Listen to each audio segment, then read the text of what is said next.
Hello friends, നമ്മുടെ പുതിയൊരു വീഡിയോയിലേക്ക് എല്ലാവർക്കും സ്വാഗതം. അപ്പോൾ ഇന്ന് നമ്മൾ സോയ ഫ്രൈ ആണ് ഉണ്ടാക്കാൻ പോകുന്നത്. അപ്പോൾ നേരെ വീഡിയോയിലേക്ക് കടക്കാം. അപ്പോൾ ഇത് ഫ്രൈ ആക്കാൻ വേണ്ടിയിട്ട് വെള്ളത്തിലിട്ടിട്ട് വെച്ചിട്ടുണ്ട്. ഇത് നമുക്ക് കഴുകിയെടുക്കാം. അപ്പോൾ നമുക്ക് ഇതിലേക്ക് വേണ്ട മസാലകൾ ഉണ്ടാക്കാം. ആദ്യം തന്നെ മുളക് പൊടി ഇടുന്നുണ്ട്.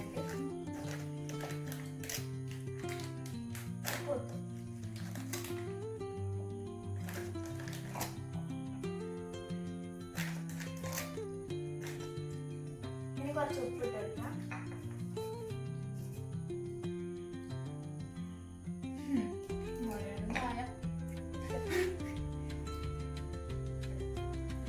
പിന്നെ കുറച്ച് കുരുമുളക് പൊടി,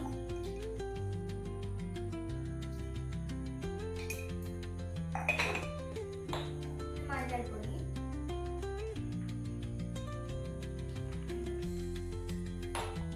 കുറച്ച് ചിക്കൻ മസാല ഇട്ടിട്ട്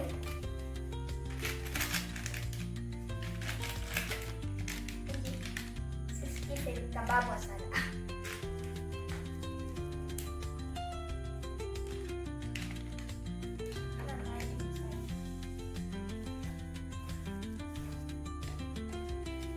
അപ്പോൾ ഇതിലേക്ക് കുറച്ച് വെള്ളം ഒഴിച്ചു.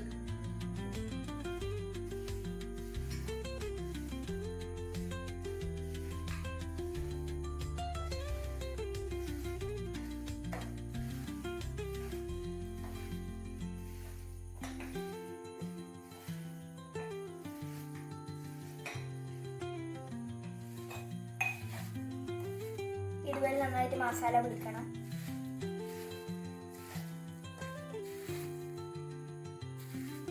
അപ്പൊ മസാലയിൽ മിക്സ് ആക്കിയിട്ട് എടുത്തിട്ടുണ്ട്. അപ്പൊ ആദ്യം തന്നെ ഗ്യാസ് കത്തിച്ചെടുക്കുന്നുണ്ട്. ചട്ടി ചൂടായപ്പാട് ഇതിലേക്ക് എണ്ണ ഒഴിച്ചു കൊടുക്കണം. അപ്പൊ ചട്ടി ചൂടായിട്ടുണ്ട്. ഇനി ഇതിലേക്ക് എണ്ണ ഒഴിച്ചു കൊടുക്കാം.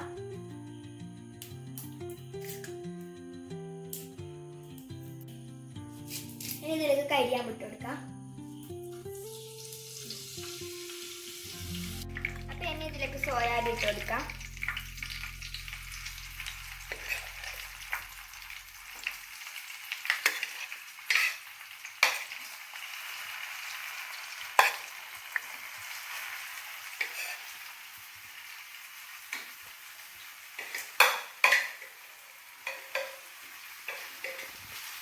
അപ്പോൾ സോയ എല്ലാം ഇതിലേക്ക് ഇട്ട് കൊടുത്തിട്ടുണ്ട്.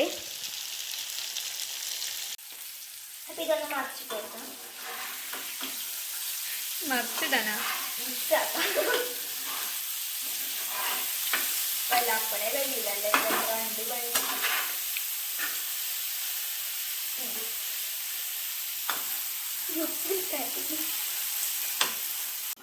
അപ്പോൾ ഇത് കാഞ്ഞ് വരുന്നുണ്ട്. ഇത്രയാണ് പോയത്.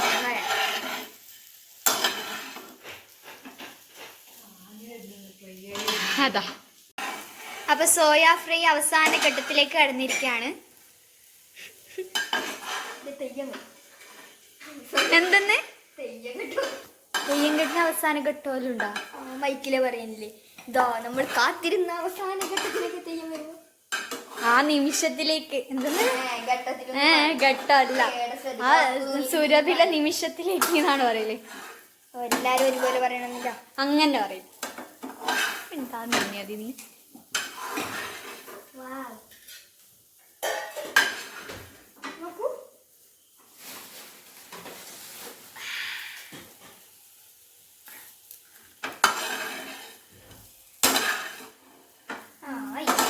അപ്പൊ നമ്മുടെ സോയ ഫ്രൈ റെഡി ആയിട്ടുണ്ട്.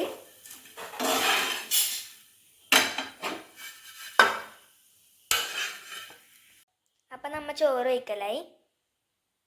സോയാബീനും ഉണ്ട്.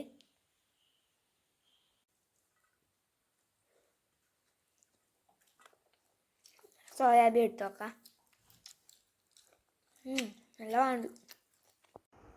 അപ്പൊ നമ്മുടെ ഇന്നത്തെ വീഡിയോ ഇഷ്ടമായെങ്കിൽ ലൈക്ക് ചെയ്യുക, ഷെയർ ചെയ്യുക, സബ്സ്ക്രൈബ് ചെയ്യുക. അപ്പൊ അടുത്ത വീഡിയോ വരുന്നവരെ ടാറ്റാ.